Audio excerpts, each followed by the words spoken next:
Hello दोस्तों, स्वागत है आपका यूट्यूब जगत में। दोस्तों, हम इस वीडियो में देखने वाले हैं क्लास 12 का हिंदी बुक का जो है 9वां चैप्टर प्रगति और समाज का मोस्ट इम्पोर्टेंट ऑब्जेक्टिव क्वेश्चन।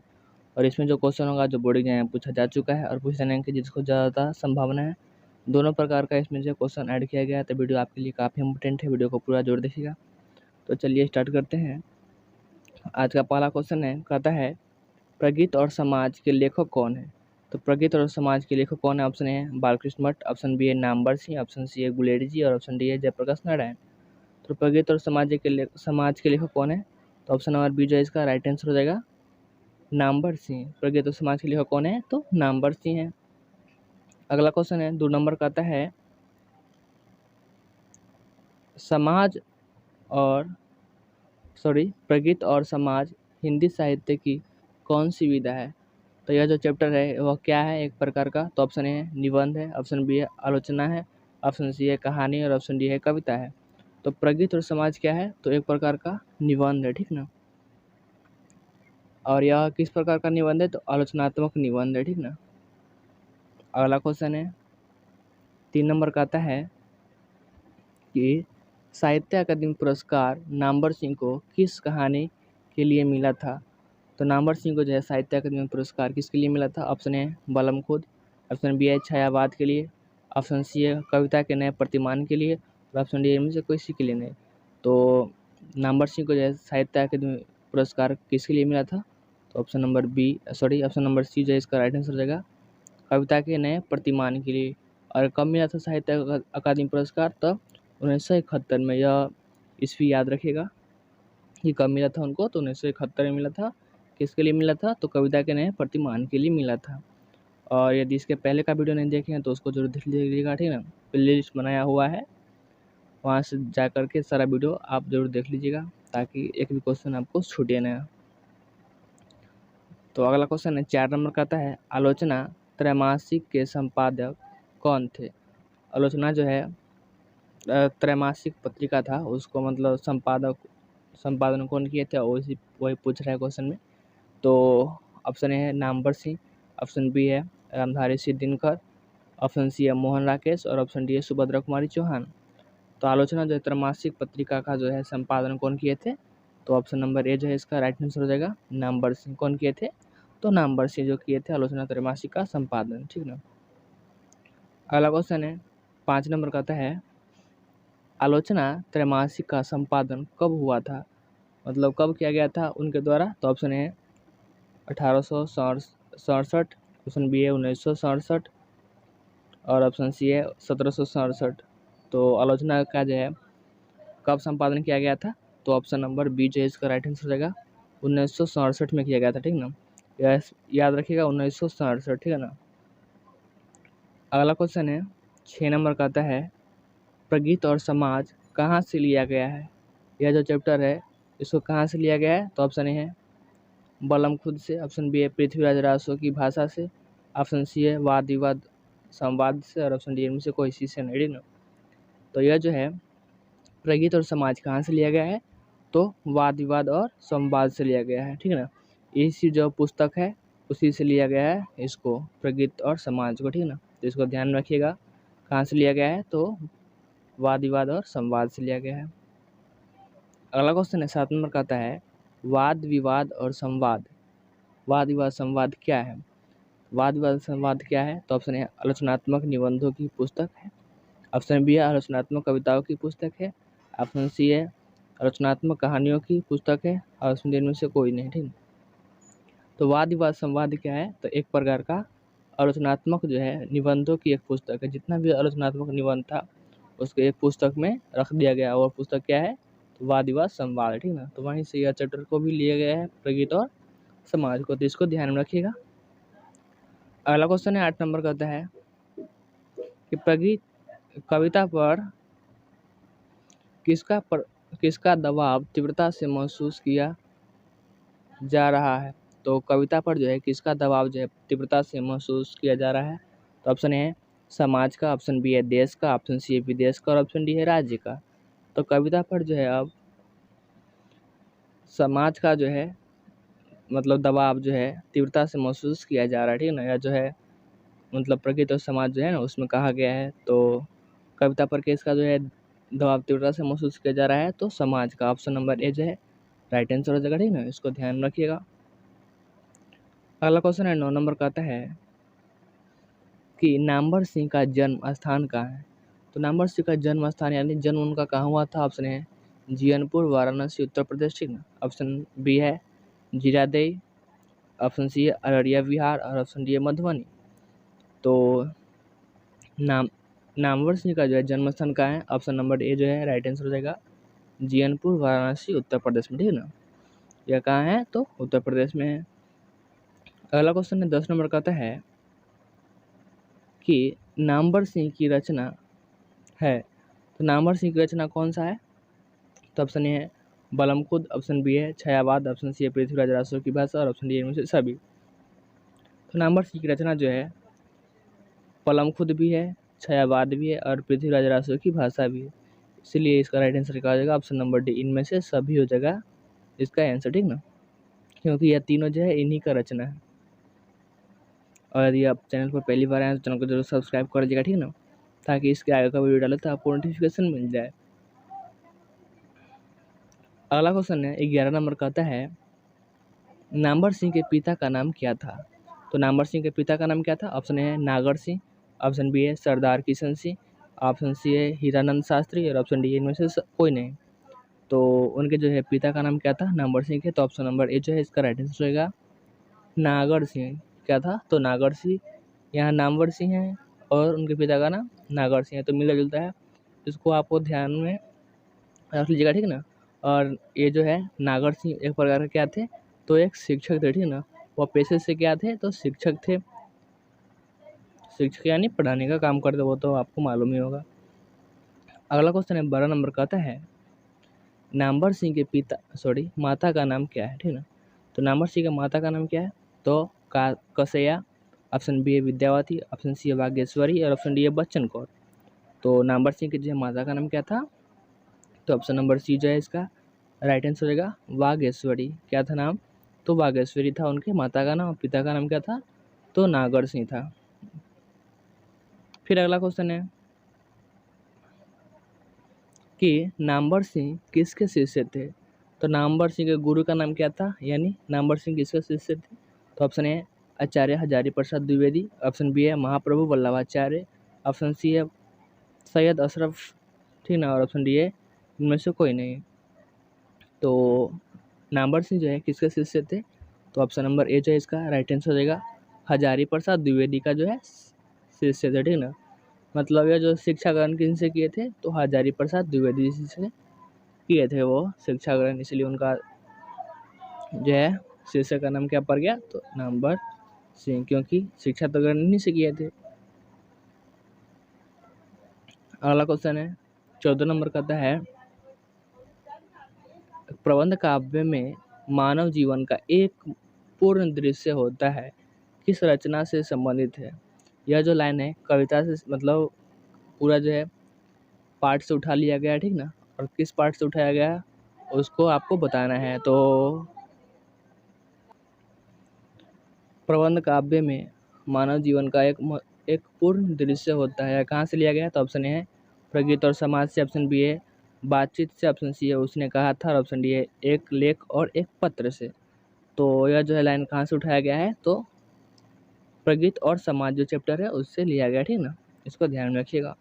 ऐसे भी पूछ लिया जाता है कि ये कोई भी एक लाइन उठा कर रख दिया जाता है और पूछ लिया जाता है कि इसका संबंध किससे है, तो इस तरह का क्वेश्चन भी आपको करके जाना होगा एग्जाम हॉल में, यदि आप अच्छा नंबर चाहते हैं तो, ठीक है।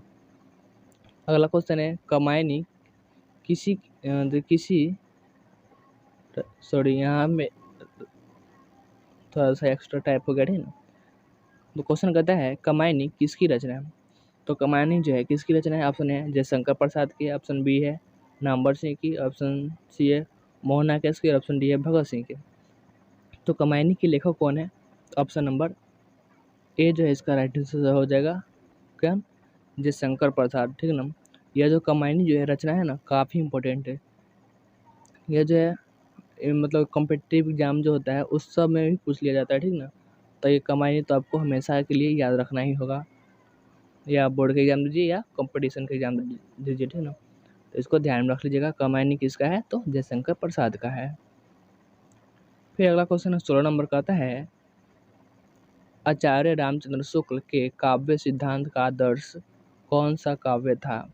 तो आचार्य रामचंद्र शुक्ल का जो है काव्य का सिद्धांत का जो है आदर्श कौन सा काव्य था। तो ऑप्शन ए प्रबंध काव्य, ऑप्शन बी निबंध काव्य, ऑप्शन सी है गीत काव्य, ऑप्शन डी है इनमें से कोई नहीं।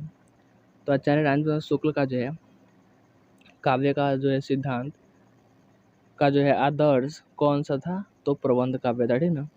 उनका आदर्श कौन सा था, तो प्रबंध काव्य था, ठीक ना। अगला क्वेश्चन है 17 नंबर का आता है, प्रगीतात्मक जो है का अर्थ क्या होता है। तो प्रगीतात्मक का अर्थ क्या होता है। ऑप्शन ए है एकांत संगीत, ऑप्शन बी है अकेले कंठ की पुकार, ऑप्शन सी है ए और बी दोनों, और ऑप्शन डी है इनमें से कोई नहीं। तो प्रगीतात्मक का जो अर्थ होता है क्या होता है, तो अकेले कंठ की पुकार भी होता है और एकांत संगीत भी होता है। इसलिए इसका राइट आंसर क्या जाएगा, ऑप्शन नंबर सी ए और बी दोनों इसका राइट आंसर हो जाएगा, है ना। प्रगीतात्मक का जो अर्थ क्या होता है, तो एकांत संगीत और अकेले कंठ की पुकार। अगला क्वेश्चन है 18 नंबर का आता है कि जनयुग कैसी पत्रिका थी। तो जनयुग जो पत्रिका थी वो किस तरह का थी। ऑप्शन ए रोजाना यानी दैनिक, ऑप्शन बी है साप्ताहिक, ऑप्शन सी है मासिक, और ऑप्शन डी है त्रैमासिक।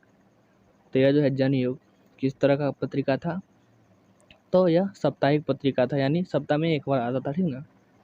जो दिन मतलब हर दिन आता है उसको दैनिक कहते हैं, जो एक महीने में एक बार आता है उसको मासिक कहते हैं, और जो 3 महीने में एक बार आता है उसको क्या कहते हैं, त्रैमासिक कहते हैं, ठीक ना।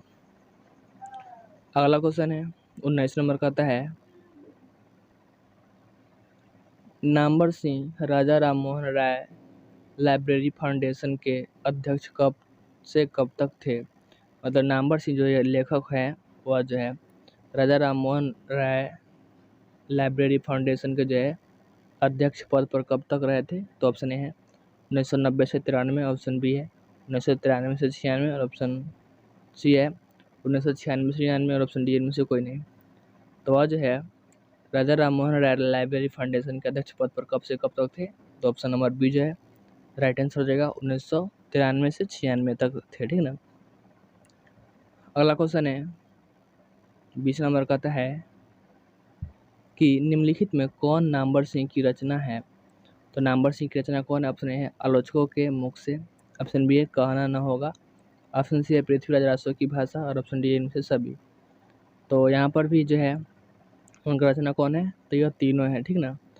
आलोचकों के मुख से, ठीक ना, कहना न होगा, पृथ्वीराज रासो की भाषा, यह तीनों इन्हीं का रचना है। इसलिए राइट आंसर क्या हो जाएगा, ऑप्शन नंबर डी इनमें से सभी, ठीक ना। 2 क्वेश्चन में 6 जो है इनका हो गया थी रचना। तो इस तरह से ध्यान रखिएगा। चाहते तो इसको 3 क्वेश्चन भी कन्वर्ट कर सकते थे, लेकिन सोचे कि क्यों ज़्यादा टाइम लिया जाएगा, एक ही में उसको डाल देते हैं, ठीक ना। अगला क्वेश्चन है 21 नंबर का आता है, शेरशाह का शस्त्र समर्पण जो है के लेखक कौन है। शेरशाह बोला गया था। शेर सिंह का जो है शस्त्र समर्पण के लेखक कौन है। ऑप्शन है नामवर सिंह, ऑप्शन बी है जयशंकर प्रसाद, ऑप्शन सी है मुक्तिबोध, और ऑप्शन डी है तुलसीदास। तो शेर सिंह का जो है शस्त्र समर्पण के लेखक कौन है, तो बी जयशंकर प्रसाद के लेखक है, ठीक है। जयशंकर प्रसाद जो है इसका लेखक है, ठीक ना। तो ध्यान रखिएगा शेर सिंह का जो है शस्त्र समर्पण के लेखक कौन है, तो जयशंकर प्रसाद है। अगला क्वेश्चन है 22 नंबर का होता है, मुक्तिबोध का समूचा काव्य मूलतः किस आत्मपरक के रूप में है। तब मुक्तिबोध जो है लेखक है उनका समूचा काव्य जो है किस आत्मपरक के जो है रूप में है। तो ऑप्शन है तीव्रतम रूप में, ऑप्शन बी है शीघ्रतम रूप में, ऑप्शन सी है विनम्रतम रूप में, ऑप्शन डी इनमें से कोई नहीं। तो मुक्तिबोध के सूचना काव्य का मूलतः जो है तीव्रतम रूप से है, ठीक ना, किस रूप में है, तो तीव्रतम रूप में है। अगला क्वेश्चन 23 नंबर का आता है, निम्न में से कौन सी शक्ति मुक्तिबोध की प्रत्येक कविता को गति और ऊर्जा प्रदान करती है। तो मुक्तिबोध के जो कविता होता है, मतलब उसको गति और ऊर्जा कौन प्रदान करता है? ऑप्शन ए है आत्मपरकता, ऑप्शन बी है भावमयता, और ऑप्शन सी है ए और बी दोनों, और ऑप्शन डी इनमें से कोई नहीं। तो मुक्तिबोध के कविता को ऊर्जा और गति कौन प्रदान करता है? तो आत्मपरकता और भावमयता दोनों उनके कविता को ऊर्जा और गति प्रदान करता है। इसलिए राइट आंसर क्या हो जाएगा? ए और बी दोनों, ऑप्शन नंबर सी।